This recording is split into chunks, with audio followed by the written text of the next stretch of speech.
तो बच्चों देखते हैं क्वेश्चन नंबर 32, 5 मार्क का क्वेश्चन है ये, इसका सेकंड पार्ट देखते हैं। कहा जा रहा है you are provided with a large number of 1 micro farad identical capacitors. तो हमको बहुत सारे 1 माइक्रो फैरेड के आइडेंटिकल कैपेसिटर्स दिए गए हैं और वो सारे के सारे मिलकर टोटल पावर विद स्टैंड कर सकते हैं 1200 वोल्ट। इससे ज़्यादा पावर दोगे तो कैपेसिटर ख़राब हो जाएगा, ये क्यों कैसे वर्क नहीं करेगा। The dielectric medium use in each capacitor can withstand up to a volt. अब हर एक कैपेसिटर का जो डाइलेक्ट्रिक मीडियम है वो 200 वोल्ट को सहन कर सकता है। Find a minimum number of capacitors and their arrangement. तो हमें कितने number of capacitors, minimum number of capacitor निकालना और उसका अरेंजमेंट निकालना है। Required to build a capacitor system of equivalent capacitor 2 microfarad. तो मतलब हमें 1 माइक्रोफैरेड के कुछ इस तरीके से अरेंज करना है ताकि टोटल सिस्टम जो बने वो 2 माइक्रोफैरेड का बने विद दिस सप्लाई। ये बच्चों अदर 2.5 मार्क्स में पूछा गया है आपसे, इस 2025 में पूछा गया था बच्चों से। तो चलिए देखते हैं इसका सॉल्यूशन। तो बच्चों हमें ऐसा मान लीजिए कि एक ब्लॉक है, ठीक है, और इसमें हमने कुछ कैपेसिटर्स अब कितने लगाएंगे बेटा, ये रोली, ठीक है, इसमें कुछ 1 माइक्रो फैरेड के कैपेसिटर्स कितने लगाएं। तो मान लीजिए कि ये जो है 1200 वोल्ट से सप्लाई कनेक्टेड है, 1200 वोल्ट से। तो यहाँ पर इस एड पर 1200 होगा और यहाँ पर 0। अब चूँकि सारे कैपेसिटर 1 माइक्रो फैरेड के ही हैं तो मतलब सबके across potential difference symmetrically distribute होगा, यानी कि 1200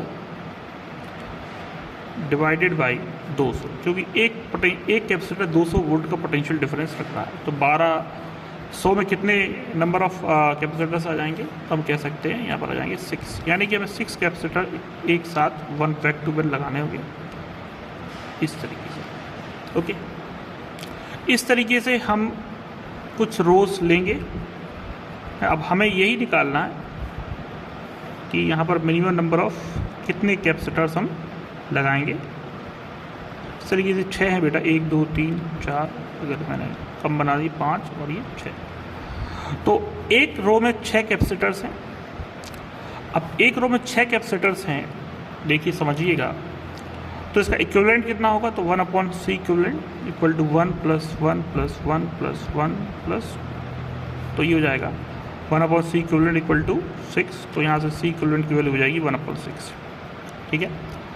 तो एक रो में 1/1 है बेसिकली, तो मैंने 1 ही था इसलिए लिखा नहीं आगे, तो C इक्विवेलेंट 1/6 माइक्रो फैरेड हो जाएगा। तो ये तो एक रो की कहानी हो गई।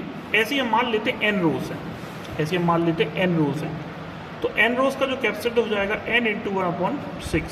तो हमसे यही कहा जा रहा है कि जो टोटल सिस्टम है इस तरीके की n रोज है, तो n × 1/6 और 1/6 है एक रो का कैपेसिटेंस। तो ये टोटल सिस्टम का कैपेसिटेंस हमको क्वेश्चन में गिवन है, ये है बच्चों 2 माइक्रो फैरेड, ठीक है।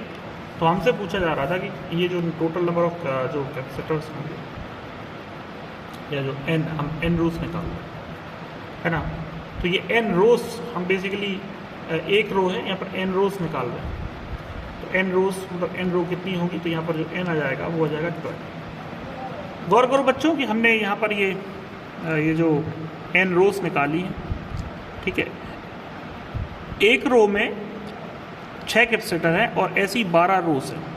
ऐसी कितनी है, 12 रोज हैं, मतलब टोटल नंबर जो कैपेसिटर्स हो जाएंगे 144 हो जाएंगे। एक रो में 6 कैपेसिटर्स हैं, ऐसी 12 रोज हैं। ऐसी कितनी है, 12 रोज हैं, n रोज हैं। तो इस तरीके से जो n × मतलब 12, एक रो में 6 है और ऐसी 12 रो है, तो 144 कैपेसिटर्स हो जाएंगे। तो ये बेसिकली हमने देखा। क्वेश्चन इतना कठिन तो नहीं था, बस थोड़ी सी इसमें क्या थी, रीजनिंग थी बच्चों, जो आपको देखनी थी। ठीक है बच्चों, अगर ये आपको वीडियो पसंद आता है तो मेरे चैनल को सब्सक्राइब कीजिए, वीडियो को लाइक कीजिए, शेयर कीजिए। Thank you.